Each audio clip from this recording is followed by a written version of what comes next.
Hey, what's up? My name is Jordan. I'm a speech pathologist and a coach.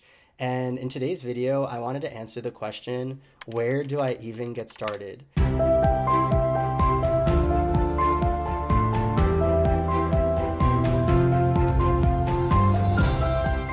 There are so many different videos on YouTube for gender-affirming voice coaching, which is awesome because 12 years ago, when I started researching and studying this, there were no YouTube videos at all, just textbooks at the time.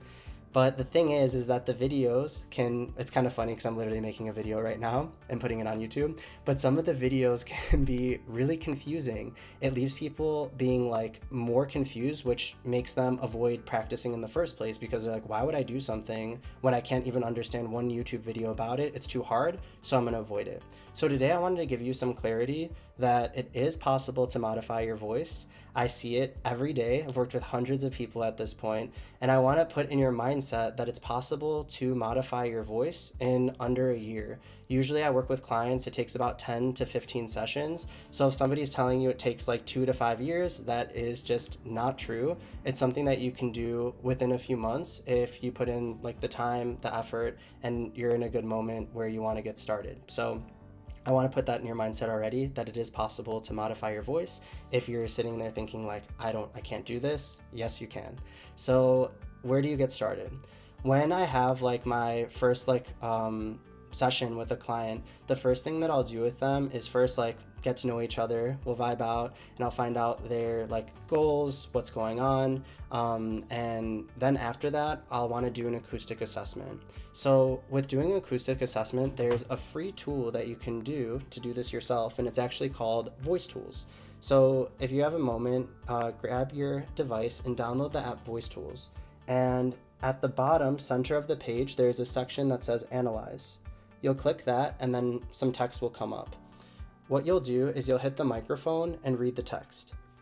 When the sunlight strikes raindrops in the air, they act as a prism and form a rainbow. After you're done reading the text, you'll get an average pitch. So my average pitch was 134 hertz. What does that mean? It means my vocal folds were vibrating at 134 times per second. I know. So the thing is, pitch refers to how high or how low the sound of your voice is perceived. So for example, if my average pitch was 134 hertz, but I wanted to have a voice that was higher, lighter, or more feminine sounding, however you want to call it or define it, I would want to increase my pitch safely over time. So that's what I do with clients. I'll teach them how to safely increase their pitch in a way that is affirming and authentic for them. And same the other way, if somebody does their acoustic assessment and they are a little bit higher in pitch, but they want to have a lower voice, what we'll do is we'll safely work our way down in pitch as well. So pitch related to how high or low the sound of your voice is. There's something called resonance, which is the brightness or darkness of your voice. This is where people are like, what? Like, what are you talking about, brightness or darkness? So basically, our vocal tract, which is this space inside the throat and mouth, is like an instrument. And you can think about like a violin versus a cello. A violin has a smaller space, so the sound that comes out of a violin is going to be brighter, whereas a cello has a bigger space, so the sound that comes out of a cello is going to be richer. We can actually manipulate the spaces inside the vocal tract to be brighter or darker, like more like a cello or more like a violin. I'll give you an example of this. So what I'm going to do is I'm going to say the word hello, but I'm not going to change my pitch at all. I'm just going to change my resonance, the brightness or darkness of the voice, and listen to how different it sounds. Hello, hello, hello. Hello, hello, hello, hello. Hello, hello, hello, hello.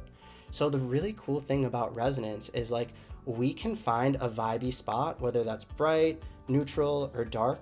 I really like to use those words, bright, neutral, dark, versus feminine, masculine, androgynous, because I really wait for my clients to define their voice. So I really like to use the words bright, neutral, and dark. So that's resonance. So quick review. We have pitch, which refers to how high or low the sound of your voice is, and resonance, which refers to how bright or dark the sound of your voice is. And so well, what we'll do is we'll work together on those different components. And I also have these included in my online voice coaching programs, which I'll link to the description of this video, where we go way in depth into all of those different exercises as well. So you found your pitch, you found your resonance, you're feeling vibey with your voice, but then we have to like move from words and phrases and get it into the sentence level. Well, once we start talking in sentences, that's where a lot of the intonation patterns come in. So that is the rise and fall of pitch in our speech. It's the difference between going, can I have the apples, oranges, and bananas versus can I have the apples, oranges, and bananas? So it's pausing, it's blending words, and there are different ways we can blend and pause in order to make our voices feel authentic to our personality. So I'll show you all the different ways that you can move around your voice in speech so it feels good for you.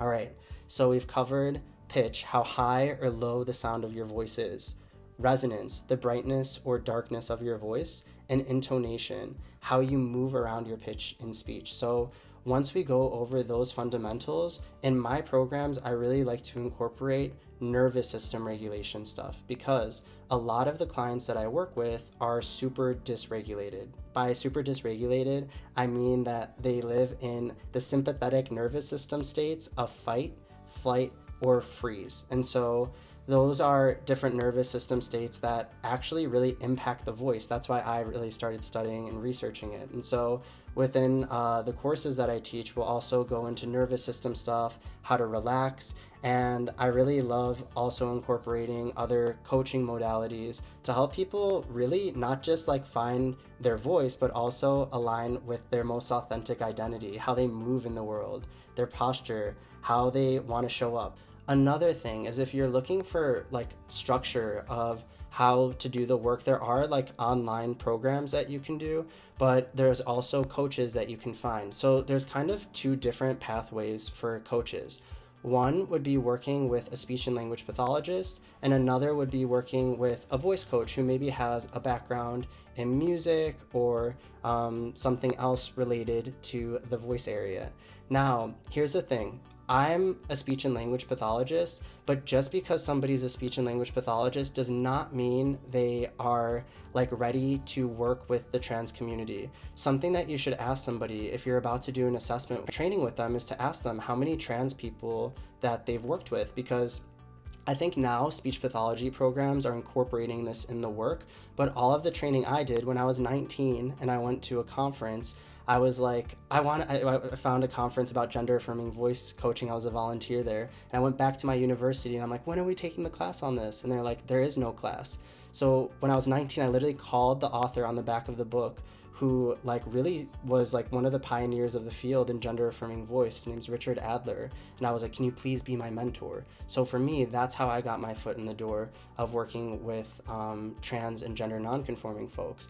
But then after that, I started to see that a lot of folks who did not have degrees in speech pathology were also doing the work, and the techniques that they were using were like on point too and different. So I actually decided to do training with some of the folks in that community as well. And with the method that I teach, I like merge both together. So I think just one of the most important things when working with somebody is like knowing that they have some cultural competency training, that they've worked with trans and queer and non-binary folks in the past, and also that you vibe with them, because working on your voice is really a vulnerable thing to do. So you want to make sure the person that you're working with like makes you feel safe and you feel comfortable and like you can be yourself and not judge. So those are my tips. So I hope this video like helps you kind of have a better understanding of where do I even get started. Now you know how to do like a mini acoustic assessment on yourself.